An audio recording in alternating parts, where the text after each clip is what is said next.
জয় শ্রীকৃষ্ণ। আমি সুদীপ্ত ডায়েরিতে যেরকম মাইথোলজি নিয়ে এপিসোড তোমরা দেখছো আর রেসপন্স করছো, সেটা দেখে আমার সত্যি খুব ভালো লাগছে। আগামী দিনে মাইথোলজি নিয়ে আরো অনেক গল্প আমি আনবো, আর এর সাথে ভেবেছি মাইথোলজি ছাড়াও গল্প, সেটা ভূত প্রেত হোক বা অন্য কোনো গল্প, যদি এর পরের কিছু এপিসোড অডিও স্টোরির উপর আনবো, তো আশা করি তোমাদের সাপোর্ট পাবো। আর তোমাদের কারোর কাছে যদি এরকম গল্প থাকে যেগুলো তোমরা শুনতে চাইছো, আমাকে অবশ্যই মেল করতে পারো বা ফেসবুক পেজে পাঠাতে পারো। আমি ডেসক্রিপশন বক্সের লিংক দিয়ে দেবো। দেরি না করে আজকের এপিসোড শুরু করব।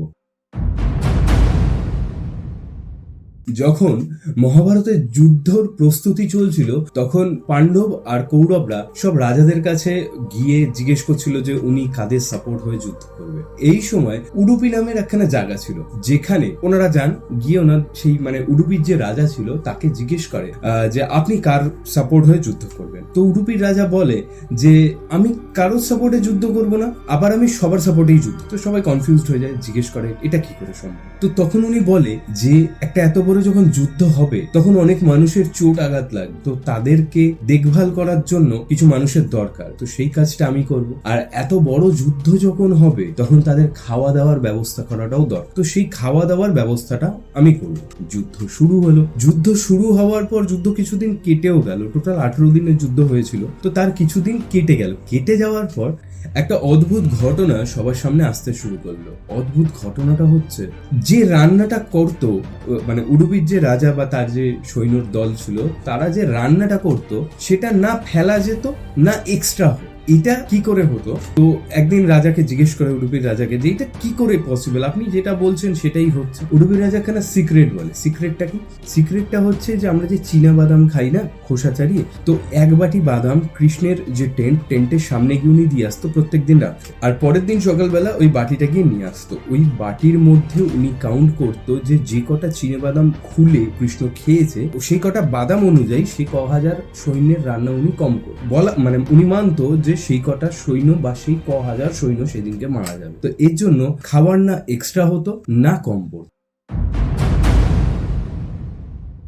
প্রথমের গল্পতে যেমন বললাম যে প্রত্যেকেই এই কৌরবরা পাণ্ডবরা সবার কাছে যাচ্ছিল, গিয়ে জিজ্ঞেস করছিল যে আপনারা কার সাপোর্ট হয়ে যুদ্ধ করবেন। তো এই সময় বারবারিকের কাছেও যাওয়া হয়। বারবারিক নামটা একটু অচেনা। বারবারিক হচ্ছে ঘটোৎকচের ছেলে, ভীমের নাতি। তো বারবারিক এতটাই শক্তিশালী ছিল যে উনি চাইলে এই মহাভারতের যুদ্ধ একদিনেই শেষ করে ফেলতে পারে। বারবারিকের কাছে যায়, তো ভগবান শ্রীকৃষ্ণ গিয়ে বারবারিককে জিজ্ঞেস করে যে তুমি কার সাপোর্ট হয়ে যুদ্ধ করবে।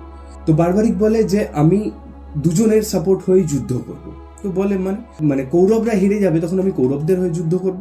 আবার যখন দেখবো যে পাণ্ডবরা হেরে যাচ্ছে, তখন আমি পাণ্ডবদের হয়ে যুদ্ধ করবো। তো কৃষ্ণ ভাবে যে এইভাবে তো এই যুদ্ধ কোনোদিনই শেষ হবে না। কৃষ্ণ কি করে, বারবারিকের গলা কেটে দেয়। কেটে মহাভারতের যুদ্ধ যেখানে হবে, কুরুক্ষেত্রের যুদ্ধটা, তার বাইরের একখানা বড় গাছে ওনার মাথাটা কেটে ওখানে টাঙিয়ে দেয়, আর বলে না তুমি কিছু বলবে, তুমি জাস্ট চুপচাপ যুদ্ধটা দেখবে। তো তখন বাকিরা বলে যে আপনি ওর গলা কেটে দিলেন। তো বলে সমাজের জন্য, যেটা আজকের দিনেও খুব প্রযোজ্য, সমাজের জন্য তারা বেশি খতরনাক হয় বা ক্ষতিকারক হয় যারা হয় কারো সাপোর্টে নেই বা সবার সাপোর্টে। তো অ্যাট ফার্স্ট তোমাকে যে কোনো একখানা দিক চুজ কর। তো এই কারণে উনি গলাটা কেটে দেয় এবং ওনাকে টাঙিয়ে দেয়।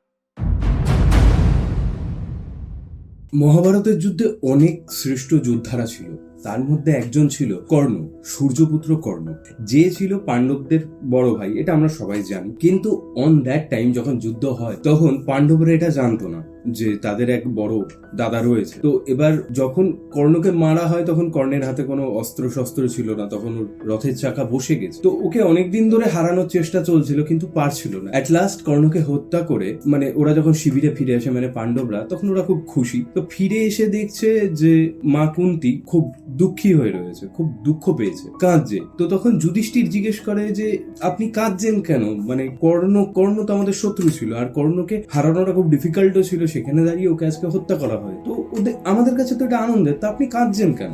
তখন কুন্তী বলে যে কর্ণ তোমাদের বড় ভাই ছিল। এটা শুনে যুধিষ্ঠির প্রচন্ড কষ্ট পায় এবং রেগে যায়, যে বলে যে এটা তো আপনি আগে বলতে পারতেন, তাহলে ওনাকে হত্যা না করে অন্যভাবেও পরাজিত করা যেত। এই কথাটা যেহেতু আপনি পেটে চেপে রেখেছেন, আপনি বলেননি, সেই কারণে আমি আপনাকে অভিশাপ দিচ্ছি যে আজকের পর থেকে মেয়েদের পেটে কোনোদিন কোনো কথা থাকবে না। তো আমরা আজকের ডেটে ইয়ার্কি ছলে যেটা বলি না, যে এই তোমার পেটে কথা থাকে না বা তোর পেটে কথা থাকে না। তো এই যে অভিশাপটা, এটা ওখান থেকে এসছে। তো কেমন লাগলো আজকের এপিসোড? আশা করি ভালো লেগেছে। যদি ভালো লাগে তাহলে একটা অবশ্যই লাইক, কমেন্ট আর সাবস্ক্রাইব করে দিও, আর বন্ধুদের সাথে শেয়ার করতে ভুলো না। এর পরে যে ভিডিওগুলো আসবে, মাইথোলজির গল্প তো থাকবেই, পৌরাণিক গল্প থাকবে, সাথে আরো আলাদা অন্য রকমের গল্প আমি আনতে চলেছি। তো পাশে থেকো সবাই, দেখা হবে আবার পরের ভিডিওতে। ততক্ষণের জন্য ভালো থাকবেন সবাই। জয় শ্রীকৃষ্ণ।